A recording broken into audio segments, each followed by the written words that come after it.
This is the Lakin Chronicles Road to Recovery podcast with addiction specialist Dr. Greg Lakin. Real people, real stories, real addiction, and real recovery journeys. The road to recovery starts now. Thank you. Hey, this is a new episode. I'm very excited about it. We have Michael here, and thank you so much for coming and telling us your story, because we want to talk to people that have been in a tough place. Sometimes it has to do with addiction. Sometimes it's just life in general, and persevered through it. And yeah, you've got a great story. So if you'd start from the beginning or something, tell me a little bit about, Well, there's so many parts to my story. And as I've gotten older, I've been able to identify how each part affected me. I can go back as far as grade school and tell you that some of the missing pieces to my puzzle that I didn't even know back then was being over a friend's house, seeing mom and dad, and all sitting down at a table having dinner. And of course, me being a friend, I'm invited. And so I get to see this normalcy of a family unit. And then I go home and I didn't have that. It would be my mother cooking breakfast, or, and we eat wherever, in the front room, bedroom, or whatever. There was no, it just wasn't my ideal of how a family was supposed to be after being exposed to my friend's family. And so as a kid, I kind of wanted that more than anything. And it just wasn't in the cards for me. I was brought up in the system to where people were struggling.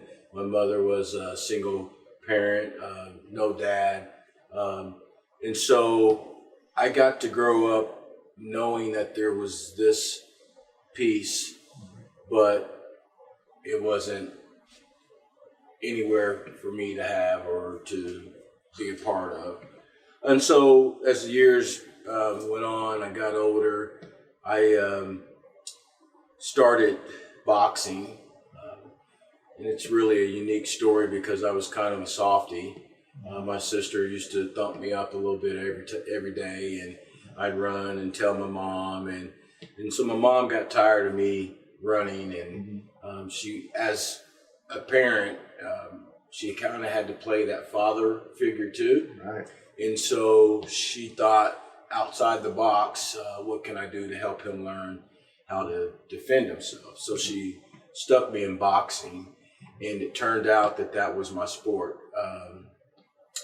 So at the age of 6, I started boxing, and I went through a lot of years of training.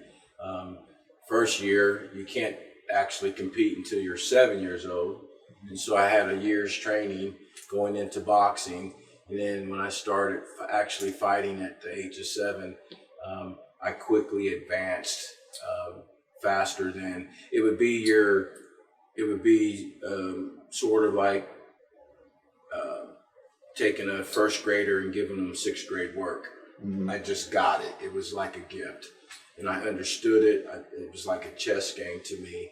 And so during my boxing career, I was a 3-time Golden Glove champion, won the silver mittens, and I fought in the nationals to go to the Olympics, which I lost. And so I was really good at it, and I knew I was good. And one of the things that made me good was I was a softie. I didn't like to fight. I didn't have that. I had discipline. It wasn't because I knew how to fight, I didn't want to fight. It was truly a sport. It was an art. It wasn't, well, I can fight, I'm going to beat up kids and bully people. It was nothing like that for me. And that's what made me good, because I understood the concept of the game, the sport. And so I've had over, probably 300 amateur fights, and I lost 6 of them. And that was from the age 6 all the way up until my 19. Prior to that, and I'll back up, 8th grade, I tried marijuana for the first time. And No big deal. Everyone did it. It was cool, but back to that family unit, I didn't have my dad to kick my butt, Right. Mom was a little easier to fool, All right. She wasn't there because she was working and trying to raise a family without help from my father. So I basically I adopted the streets to as a father figure. I started running with some people who were in the same kind of boat that I was in. They didn't have dads. We were partying. We were cool. In high school, there's a couple of groups of kids that are classified. You have your rich people or smart people. Then you have your trouble people. Then you have your Jocks, your jocks, potheads, your nerds. Yeah. And I was that guy that ran with the potheads, things like that. And so eventually that led me to a path of experiencing with some other drugs such as acid and cocaine. But cocaine, we were just kind of recreational. We were snorting it. That wasn't really my issue. Didn't really care for it or not. Didn't really know where I was going other than I was cool and I was hanging out with people that appreciated me. And then I met a Mexican guy or Hispanic guy, I'm sorry, who introduced me to cooking it, which you can smoke it then, which was a form of, they called it crack. Everyone knows about that, I think. And that's when all my problems started. Very addictive drug. So you were still boxing. Yes. You were still thought you could balance both. Very promising career still. Yes. And very good at it. You're going to be good at whatever you put your mind to. You're going to be good at it. Absolutely. So right around the age 16, 17 is when I started using crack. And so we got from the age 6 to 16, 10 years later after I'm boxing. For me, it didn't hit me. The addictive part didn't really hit me in them 10 years because maybe boxing probably saved me a little longer than it would have because I still knew that I loved the sport and that I was responsible and accountable to my body and to the sport as far as conditioning. So I was still training and running and believing in myself and listening to my coach and following him. But then after practice, I was also being pulled in another direction. And then eventually one outweighed the other. I tried to go back at the age of 20, but I was so far gone that it just didn't happen for me. So that coach kind of substituted as a father, or the boxing was a discipline that you could put your heart and soul into, but you were being pulled away. And not necessarily pulled away. I was being tugged away. There was a force behind the addiction, and I know you know that. I'm sure you work with a lot of people who are struggling in them areas, but for me, I fell in love with cocaine. I loved how it made me feel. And again, I identified these things. This is how I started working and getting better. It was years later after I identified what was going on with me. But I was using them things to deal with the emotions that I experienced. I've seen my mother, in some bad relationships and some domestic stuff that I had to set back. And no matter how good of a boxer I was, I knew I couldn't beat up that guy, my mom's boyfriend. And so I was in situations to where I wanted to always be the protector of my mother because she was just a good woman trying to provide for her family, and she did her best. It just wasn't enough for me and my sister. So there's some emotional scars through our lives that I'm sure will always deal with. But at the age of 21, 22, I got really bad, and I started doing some things out of character. Couldn't hold a job down. I was stealing, trying to provide or manage a habit that I couldn't afford. And so I do not know where I got the courage to do the things that I did, other than life experiences. Like when I was 16, I had a few jobs. I worked at McDonald's and Dillon's as a grocery stocker and sack bags and take them out. And during some of that training for them stores, they always told us, if someone ever robs you, just give them the money. It's not worth your life, and we're insured. We can get the money back. We can't get you back.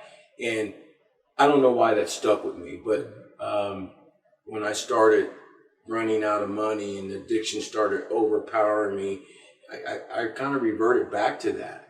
And I thought, they'll just give me the money if I go in there and say it's a robbery, right? And so, and I'm thankful for them experiences. What I'm not thankful for is that, and a lot of people don't know this, every time I've done something so horrible like that, my intentions going in was to never hurt anybody. I knew that I could never live with myself if I hurt somebody. If anyone got hurt, it was me. And I said that to say this.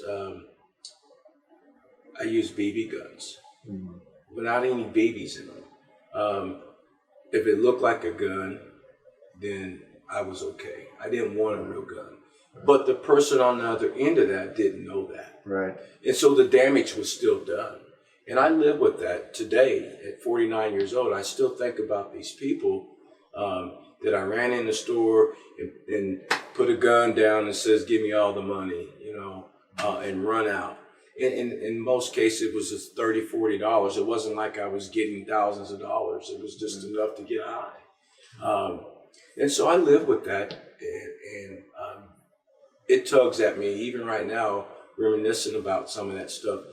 But what helps me deal with that is I told myself in 2010, when I released from prison, that I would never be that person.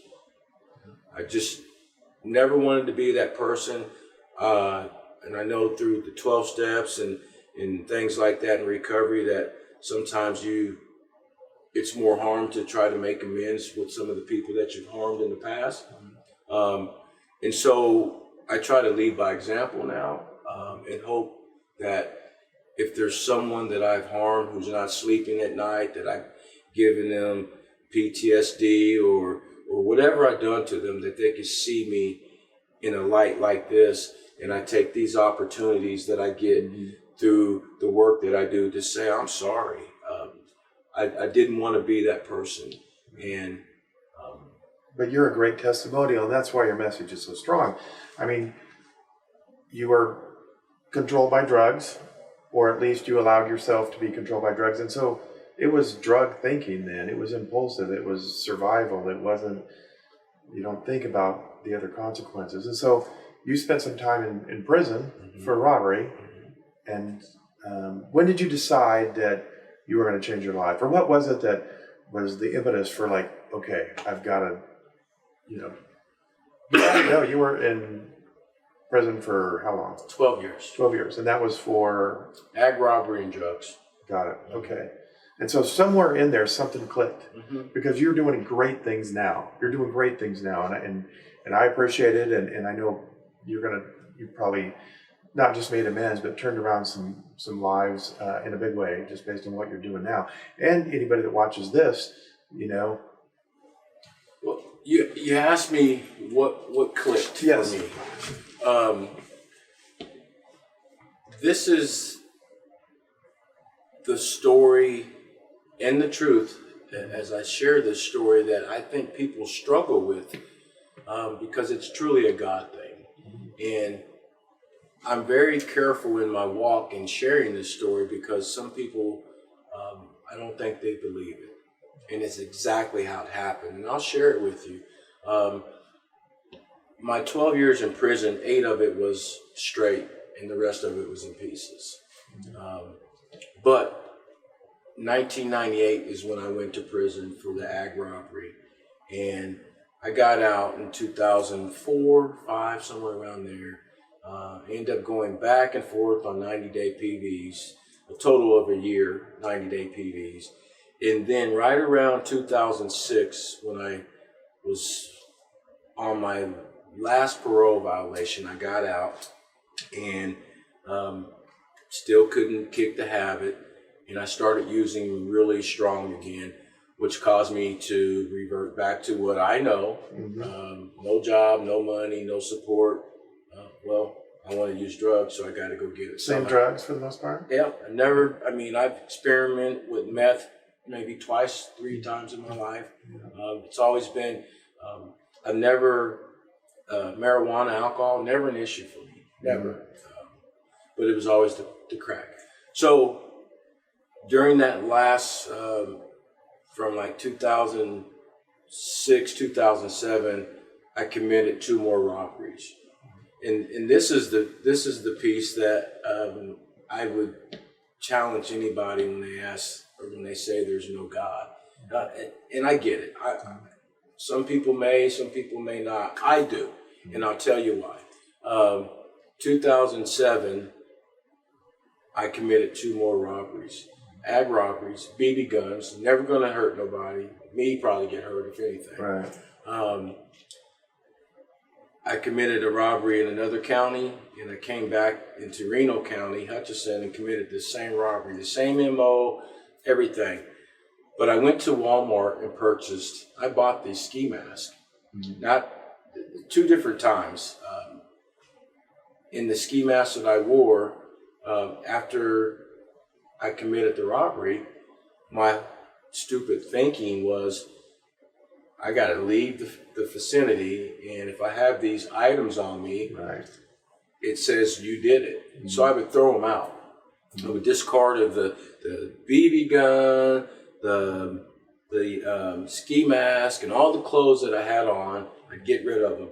Well, I never knew all the things that law enforcement knows: DNA, fingerprints. You know, everyone knows if you rob somebody, you got to put a mask on so they can't identify you. But what you don't realize is how far depth they can go to get the person that did that. And so through hair particles and actually it was just DNA. I don't know how they got it, but they found my DNA in that ski mask. And they also found, and when I share this story, I'll just use everybody in the room as an example. They found my DNA, they found your DNA, and they found his DNA in this ski mask that I bought at Walmart, which says, and this is where it gets tricky, people kind of find it hard to believe, but this is the only scenario or way it could have happened. It says that you went into Walmart, tried that ski mask on, didn't like it, and put it back. He came in, put it on, and didn't like it. And then I came in and purchased it. Yours is present, his is present, and mine is present. With my criminal history, if I would have got caught, I was looking at 35 years in prison. And so the judge at the time, this was in McPherson County, for whatever reason, I didn't want a plea bargain. Because I got my affidavits and all that, and it stated that it was possibly a black male wearing a ski mask with his DNA, with 3 presents of DNA. And so I was asking my attorney, what does that mean? There's my DNA and 2 others? He's like, yeah. And it was like God was saying, don't take a plea bargain, fight. I got better plans for you. And I took it all the way to court. And let me back up. When I was going through that, about a matter of 3-month trial process and court proceedings, everybody in my pod was saying, you don't want get a jury trial here. They're racist, you're black and they're going to convict you. And again, I'm listening and I'm like, I don't have a racist bone in my body, but something made me believe that. Yeah. And so I chose a bench trial. Mm-hmm. And so I have a cousin who worked on the PD side, police department, Hutchinson Police Department. And he married a young lady from Hutchinson whose father was Buck Lyle. I don't know if you know Buck Lyle. No. He was the magistrate judge or something like that in Reno County. And so Judge Anderson was actually the judge in McPherson. And so I believe in my heart that if he would have been the judge, I would have got found guilty. And because he already knew your history. Yeah. And And so, make a long story short, when I go to trial, Buck Lyle's there. Mm-hmm. My cousin's wife's dad. Mm-hmm. Good and bad. Prosecutors are like, well, you know this guy, and we don't think it's fair, basically, that you're setting on, they were trying to get rid of him. Mm-hmm. And he says, no, you're right. I know Mr. Hill, and if he's guilty, I'll send his ass to prison. I thought, oh, shit. Right. My thoughts are, one for me, I got, one up my sleeve, and it was not that. Mm-hmm. But what that allowed was for him to be fair and partial. Mm-hmm. He said, there's no doubt in my mind that Mr. Hill committed this crime. But as the judge overseeing this, it looks like we got his DNA and 2 other people's DNA. And if we're going to send him to prison, we got to send the other 2. Mm-hmm. And they're not present in court, not guilty. Mm-hmm. So. You got a reprieve. I did. Yeah. But I had a robbery in 98, so I still have some criminal history there. Yeah. Got found not guilty on this robbery, mm-hmm. and I got 1 more to go face. Mm-hmm. I get to Reno County, same scenario. Wow. They got my DNA and your DNA, not his. 2 people's now. Mm-hmm. And I say to myself, I'm going to beat this. Mm-hmm. I'm going to win. Affidavit says possibly a black male wearing a ski mask. And I'll never forget this. These are sworn affidavits by the victims. And I go to my preliminary hearing, and the lady says, I never said that. That's him. He's the one that robbed me. And so I have my own visions and how I think things happen. I think that McPherson communicated with Reno County, said that he beat us. This is how he did it. If you can't place him at the scene, he's going to win. Mm-hmm. And they placed me at the scene by saying that these affidavits were not true. That lady actually saw him. Mm-hmm. Could I have won that in a jury trial? Maybe. But God was working on me. I was responsible. I was accountable, and I was guilty. And they offered me a plea for 36 months, and I took it. And that's when my life changed. I went to prison. When I was there for the 36 months, I started working on myself. I started taking classes. I got certified in a manufacturing program. I did all these things and got out. And I never looked back. And you felt fortunate that you got 3 months versus 30 years potentially. Yes. Yeah.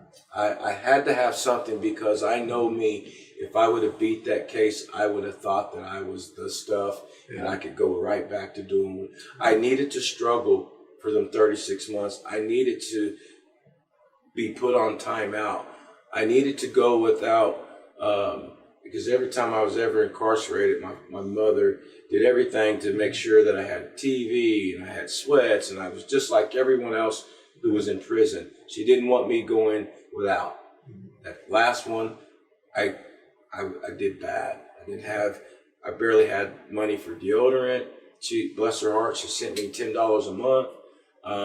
And I had to make that work. I didn't have all the zoos and whams, and my room was dark and lonely.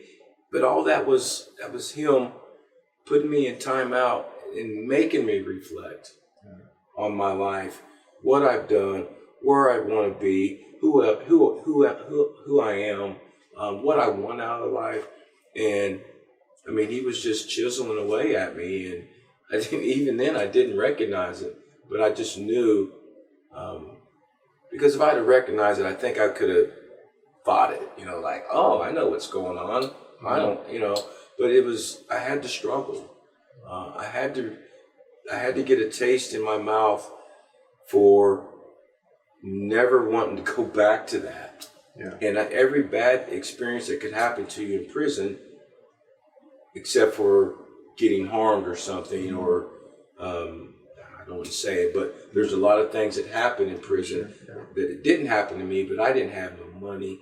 I didn't have, I wasn't associated with the gangs. I removed myself from all that. I didn't gamble. I didn't play basketball, because in the heat of the summer, people got in fights. And what I didn't share with you was my 27-year-old daughter, who she's 27 now, but at the time, helped me make that decision to take that plea bargain, because she came to visit me and said to me, "Damn you, Father. All I ever wanted you to do was make it to my graduation." And she hung the phone up and walked out. Because at this time, I was still wanting to take my trial, or my case to trial, because I just beat them in McPherson.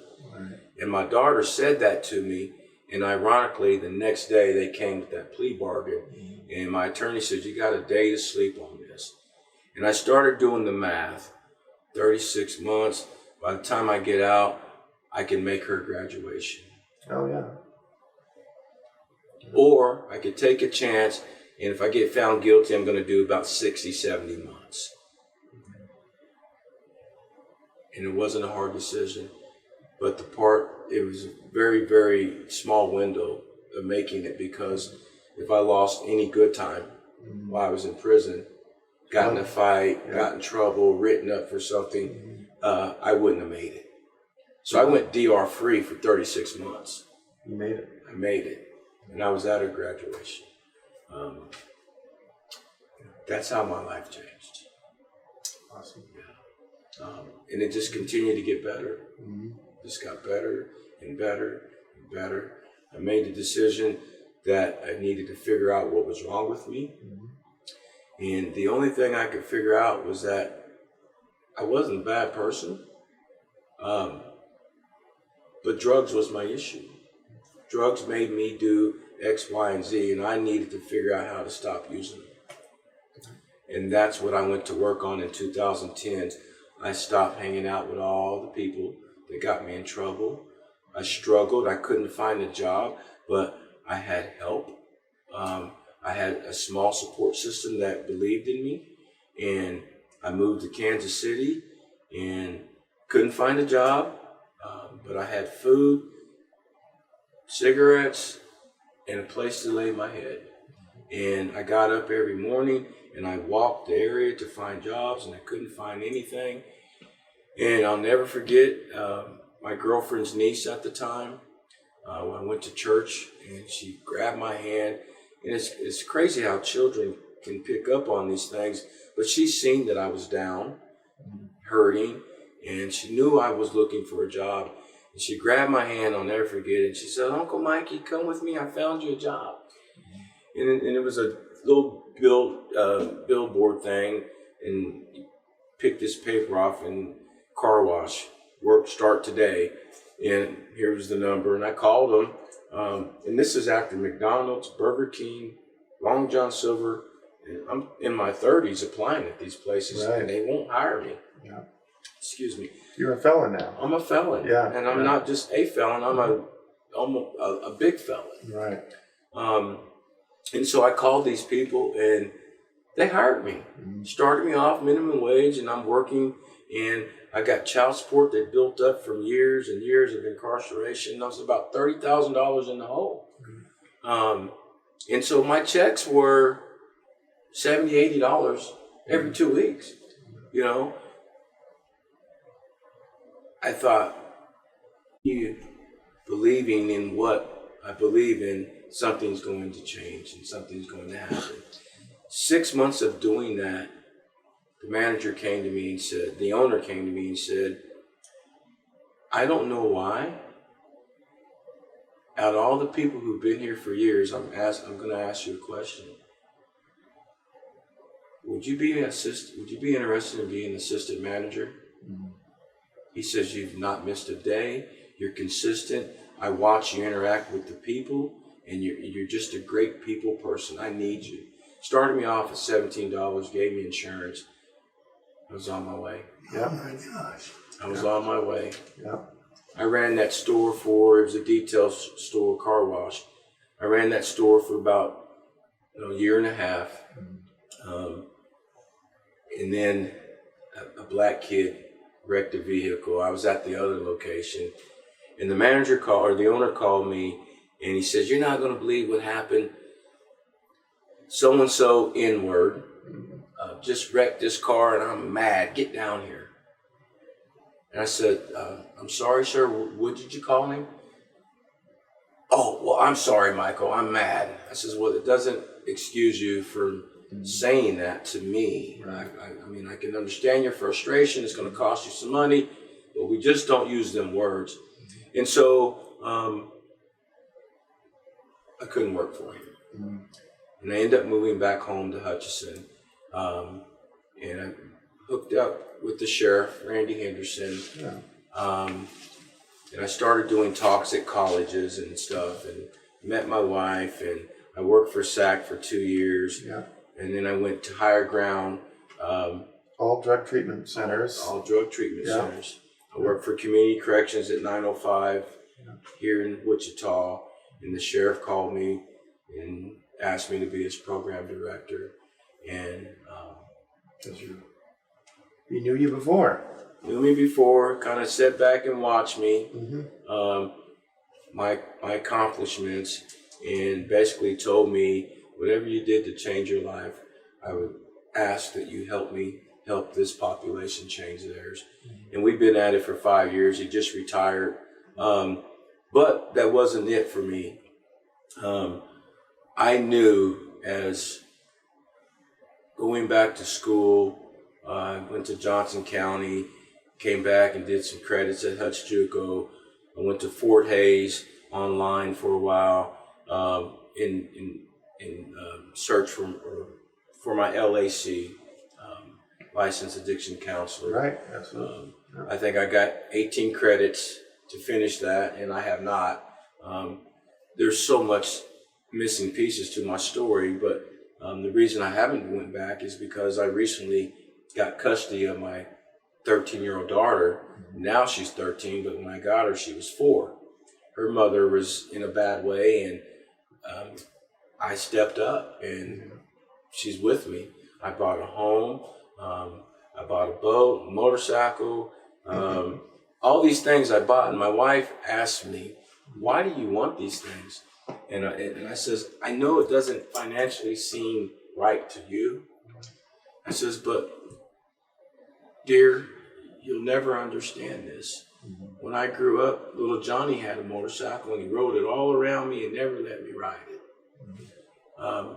My buddies have boats, and they never take me out on them. I'm not buying these things because I want to say, look what I got. I'm buying these things because as a man now, I can do that. This is for me. These are the things that I love to do. When I lived in Kansas City, my wife that I met in Hutch, we were dating long distance, and she'd come up and she'd say, how much is your cable bill? And it was like $350 a month. She's like, my God, why do you pay that? It's ridiculous. I says, there's things that you don't understand and you never will. I've spent thousands of dollars on drugs in a night. Yeah.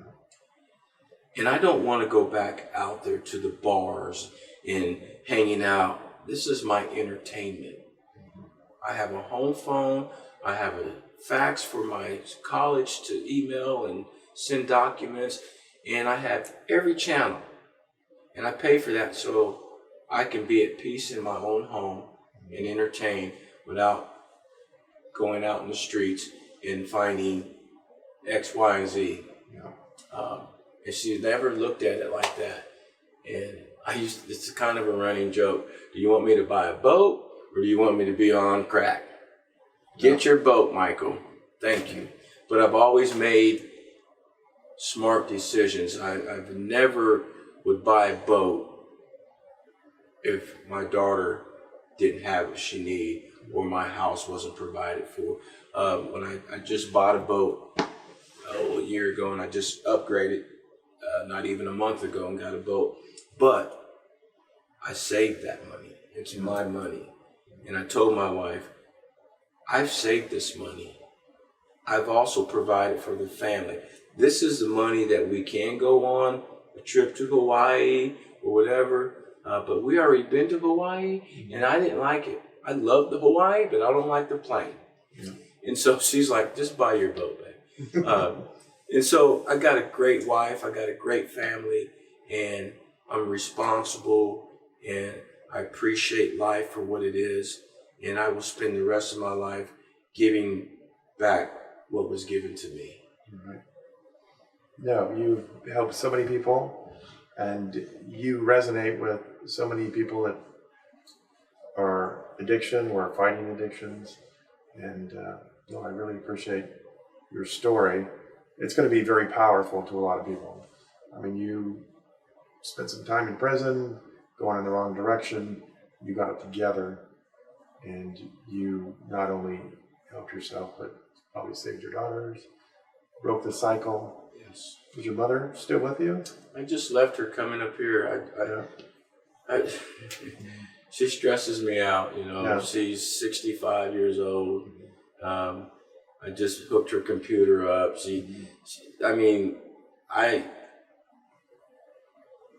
I'm so thankful for my mother. It's as weird as it sounds.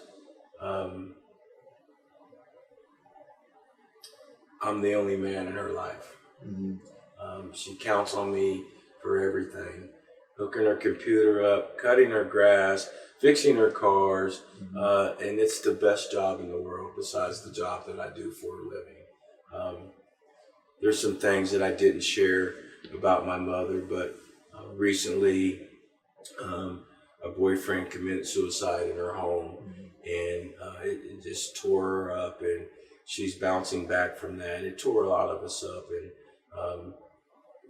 she has this, and I know where I get it from. I get it from her, but she has this helping spirit. She wants to help the world, and sometimes she doesn't make the best decisions doing that. And this one kind of bit her in the butt a little bit, but we support her. I love her to death, and she'll do anything for me. She's so proud of me, and that's the other thing, people don't understand.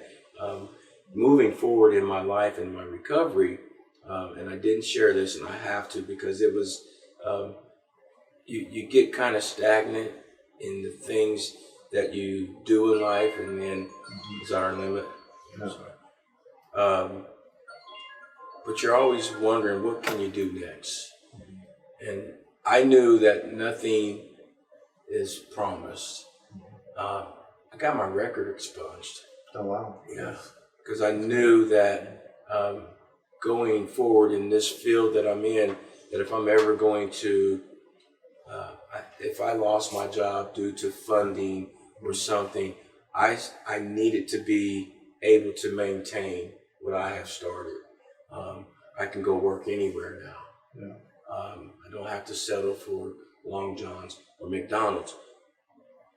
And I say that very humbly because I know right now that I would work at all three McDonald's if I had to. Right. And I mean that wholeheartedly. If I couldn't find a job, I would work at all three McDonald's, cut grass, paint houses, whatever I had to do to make sure that my daughter doesn't experience what I experienced. Right. And it's really the same type of unconditional love your mom gave you throughout all this. Mm-hmm. And now you know because you have a daughter, what that unconditional love I have 3. really feels like. Yes. I have a son that I didn't talk about, but I haven't seen him since he's 2, and he is 24 now. Which I used to be so mad at his mother, but again, I wasn't thinking about anyone but myself. I gave her all the reason to do what she did. She kept him from me because every time I got out, I went back to prison, used drugs, and she just didn't want her son, our son, to be a part of that. And I used to blame her and say, well, you could let me see my son, just let me see him, And she's like, no, because you're going to go right back to prison. And he's not safe with you. And I'll make this short. It helps me to talk about this. The way that I deal with that is my son knows who I am. I've actually talked to him, gave him my phone number, and I've always told him that I loved him. But the same way that I've hurt other people, and I pray that one day, I know that God is working on this as we speak. My son is kind of set back and listened to all the bad pictures that were painted about me. Basically, your father's a monster. Right. That's why mom don't want you around him. But now, leading by example, through the work that I do, through the belief that I have, 13 years of sobriety, I know my son sees that too. And part of that makes this recovery easy is because, and it's not, but these are the things that help me. If I'm ever going to have a chance to be in his life, if he comes knocking or tries my phone and I'm back on drugs or in prison, I failed him again. And I won't do that. I've had the same number since 2010, same number. And that's huge to me because I've never had a phone longer than 30 days. Mm-hmm. Well, I bet he'll reach out to you. One of these days. That he will. Yes, he will. Yeah, well, it's amazing. Amazing story. I appreciate it. Takes a lot of courage. It takes a lot of courage to come in here and tell your story, and it's not all happy, but your journey's amazing, and you've gone in the right direction, and all you do now is help people. That's all you do now. And so, our hope here is that people that are out there that feel like it's hopeless, or they can't do it, or nobody understands them, or nobody understands what it's like to be in their shoes, can watch stories like this and say, okay, maybe it's time. Maybe I need to get with it. And yours was a journey, but you pulled it off. It's my pleasure to get to know you. Absolutely. I appreciate it, Michael. Well, I'll just leave you with this, and if there's anything that I can ever do to help you, I am open. Thank you. Thank you. Dr. Lakin is a board-certified family medicine doctor with an emphasis in addiction medicine and over 25 years of experience. For addiction recovery services in the Wichita area, please visit www.centerforchangeks.com or visit samhsa.gov for a national directory of resources and recovery centers in your area. You can also find these links in the podcast description. Thank you for listening to the Lakin Chronicles Road to Recovery podcast. And remember, you've got this.